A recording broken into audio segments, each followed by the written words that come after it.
It's Wellness Nerd Out time!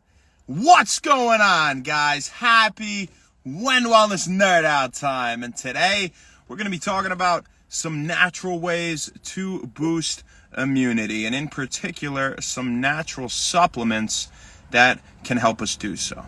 All right, so let's get right into it today. So, when we talk about these natural supplements, well, we have a few core supplements that we would want to take in general all the time, and we have other supplements that are more geared towards specific demographics or specific issues and timing and things like that. So let's start with our core supplements in general.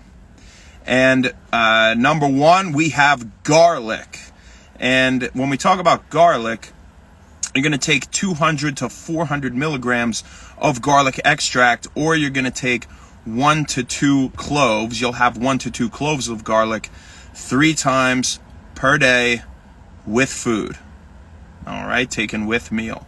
Now, on top of garlic, we have vitamin C, and vitamin C will be taken at 500 milligrams 3 times per day with food as well. And, you know, when we talk about, before we get into vitamin D, as we talked about it yesterday, and helping out with COVID, right? And if you want to look at that video, please look back. It was some pretty interesting stuff.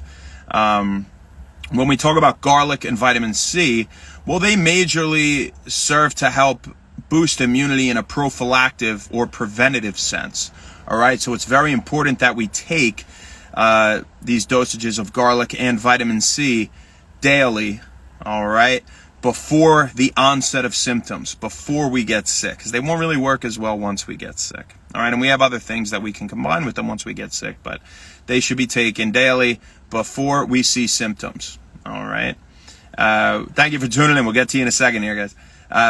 When we talk about another core supplement, vitamin D, you guys, and vitamin D also to be taken with food, as it is a fat-soluble vitamin. Vitamin D, if you are not sure if you have low levels of vitamin D, then, you know, you're looking at, or you just, you know, you want to maintain some adequate levels of vitamin D, 10 micrograms a day should be pretty good for you. All right. But if you know you have low levels of vitamin D, then you are looking at 20 to 50 micrograms of vitamin D per day. And after you've taken that 20 to 50 micrograms, then, you know, we can start to get to a lower maintenance dosage, and that will be 20 to 25 micrograms of vitamin D per day. All right.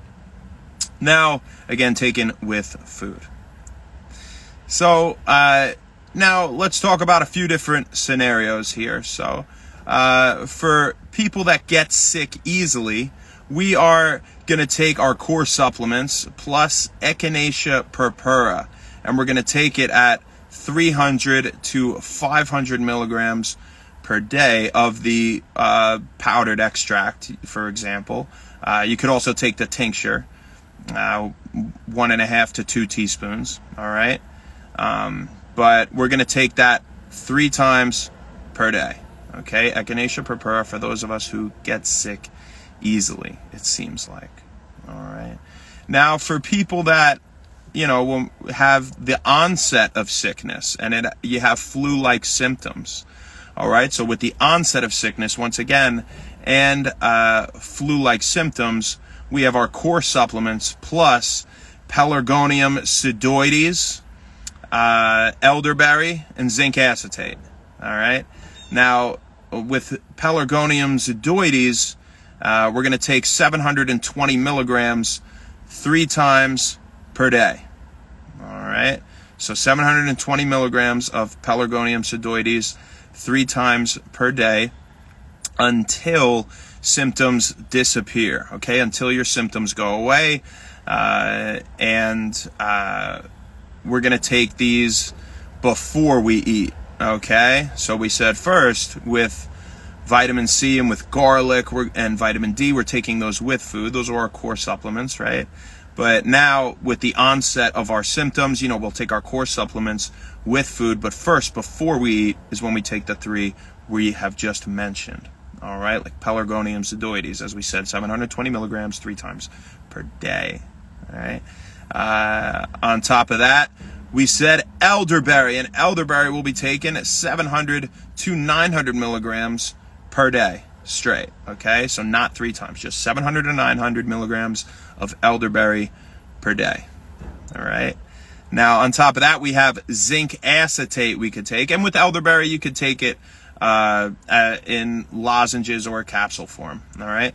Now, when we talk about zinc acetate, we could suck on those zinc acetate lozenges with a concentration of 75 milligrams to 95 milligrams, taken, just sucking on it throughout the day, all right? And with the zinc acetate, we will take it until the symptoms disappear, or for 1 week, whichever one comes first. So if we go a week and the symptoms don't disappear, you don't need to take the zinc acetate anymore. You're just going to move to the core supplements, the elderberry, and the Pelargonium sedoides, all right? And again, Pelargonium sedoides, elderberry, and zinc acetate are taken before your meal or around your meal, all right? So let's see, what else do we got? Who else could we talk about here? For people that have chronic stuffy nose, you got spirulina, 600 milligrams twice per day, all right? So that's for people with stuffy nose all the time, all right? Spirulina is great. And again, it's 600 milligrams 2 times per day, all right? Now, for people with COPD, chronic obstructive pulmonary disease, and when we say the spirulina, you're going to take the core supplements along with that, with the chronic stuffy nose, all right? With all these combos we're mentioning, all right, you are going to be taking that garlic, vitamin C, and vitamin D with them every day, all right? Now, when we talk about COPD, we're going to take the core supplements, and we're also going to take N-acetylcysteine, also known as NAC, all right? And NAC is 600 milligrams twice per day, and it's going to be taken year-round. I think we said that actually for spirulina. With spirulina, it's just 2 grams a day. Sorry. Spirulina, 2 grams a day for people that have stuffy nose all the time, along with core supplements. COPD, core supplements, along with NAC, N-acetylcysteine, 600 milligrams twice a day. All right, it's a lot of dosages to remember here. We don't want to get them mixed up. And last but not least, we have the elderly. So the elderly in general, to boost immune function, yeah, we'll take these core supplements. But also, especially if you have low levels of vitamin E, you're going to want to take 134 milligrams of natural alpha tocopherol per day, 134 milligrams per day. But now the thing with vitamin E or alpha tocopherol is it has anticoagulant properties, all right? So we want to make sure that if we're taking vitamin E, that we also have an adequate intake of vitamin K, all right? And the adequate intake values for vitamin K in women is 90 micrograms per day, and in men, the adequate intake of vitamin K is 120 micrograms per day. So I know it's a lot of numbers. It's a lot, a lot to think about, but, if you want to rewind and, hopefully you can apply this to your unique situation, or you just want to take prophylactic measures to boost your immunity in general in preparing for the future, that this was helpful and can help to improve your life. All right, so thank you guys so much. Who do we got on here today? Let's see. Who do we got? Danny Kev, what's up, baby? Kangarooso, what's up, Bruce? How you doing, my brother? Good to see you on here. Hey, Caroline Mellinger. How you doing, Caroline? Thank you for hopping on. I hope you enjoyed it. Thank you all very much. Have a great rest of your day, and we'll see you tomorrow, folks. Happy today and happy Wend Wellness. Thank you so much.